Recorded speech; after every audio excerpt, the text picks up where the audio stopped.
දැන් අපිට කතා කරන්න තියෙන අපේ ක්වෙක්ෂන් සෙට් එකේ 13 වෙනි සෙට් එක. මේ තියෙන්නේ අපේ 13 වෙනි ක්වෙක්ෂන් සෙට් එක. අපි කලින් කතා කරේ ක්වෙක්ෂන් සෙට් එක. ඒකත් අපි කතා කරා අපේ කස්ටමර් ටේබල් එකයි සප්ලයර් ටේබල් එකයි හදාගන්නේ කොහොමද කියලා. ඉතින් අපිට මේකෙදි තියෙන්නේ අපේ ප්‍රොඩක්ට් ටේබල් එකයි GRN එක සහ ස්ටොක් ටේබල් එක හදාගන්න. අපි වර්ක්බෙන්ච් එක ඕපන් කරගමු. අපි මෙතනින් අලුත් ටේබල් එක ක්‍රියේට් කරගමු. මේ විදිහට අපි එකට දාමු අපේ නේම් එක ප්‍රොඩක්ට්. එතකොට අපේ පළවෙනි කොලම් එක ප්‍රොඩක්ට් ID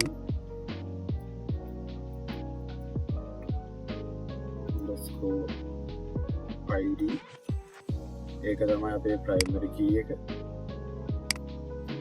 auto increment. අපේ දෙවැනි කොලම් එක වෙන්නේ ප්‍රොඩක්ට් කෝඩ් එක.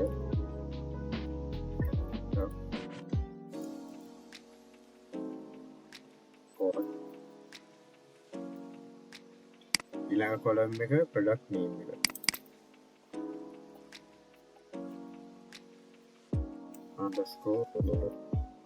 right.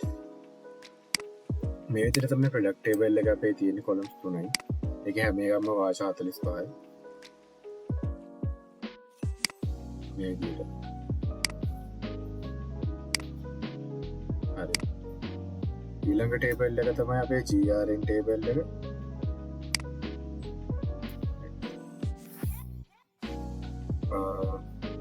කලින් වගේ ටේබල් එකක් ගමු. මේක GRN. ඒකෙදි තියෙන අපේ GRN ID. ඒක අපේ ප්‍රයිමරි කී එක සහ ඒක auto increment. ඊට පස්සේ date එක. ඒක date කියන date type එකෙන් තමයි තියෙන්නේ. date time නෙමෙයි ඒක date.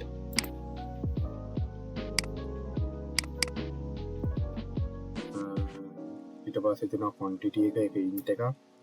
මොකද quantity කියන්නේ අපි මේ product GRN එක අපි වැඩක් ගන්න ප්‍රමාණය. කියන්නේ මොකක් හරි ඒක ටෝටල් එකක් වගේ. කියන්නේ ප්‍රොඩක්ට් ටෝටල් එකක් වගේ තමයි quantity කියන්නේ.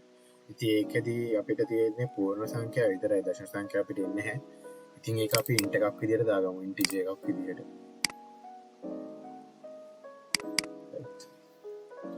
ඊට පස්සේ unit price එක.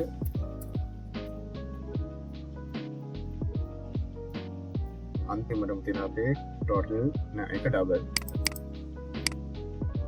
මොකද ප්‍රයිස් එකකදී සත සංඛ්‍යා දානින්ද ඒක අපි දශම එක යූස් කරනවා. ඒකින්ද අපේ ඩබල් තමයි යූස් කරන්නේ. මොකද ඩබල් වලදී අපිට දශම සංඛ්‍යා පාවිච්චි කරන්න පුළුවන්. ඩබල්. right. ටෝටල් amount එක ඩබල්.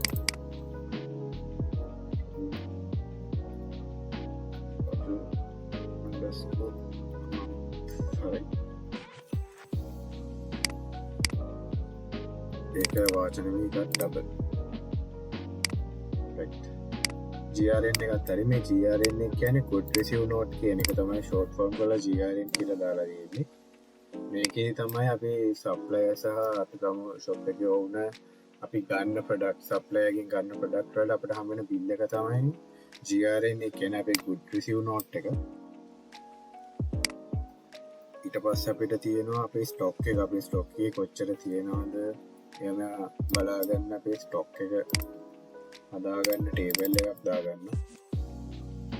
කියනම ස්ටොක් සහ එක තියෙනවා stock ID, quantity and selling price කියලා කොලම්ස් තුනක්. පළවෙනියටම තියෙන ස්ටොක් ID. ඊට පස්සේ ඒක ප්‍රයිමරි කී එක අපි auto increment. ඊළඟට quantity එක. ඒක ඩබල්.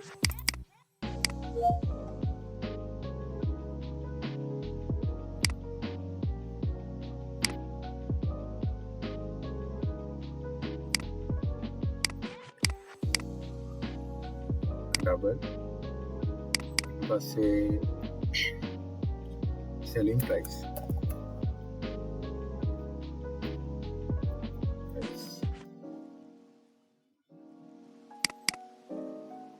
selling underscore price ඒකත් ඩබල්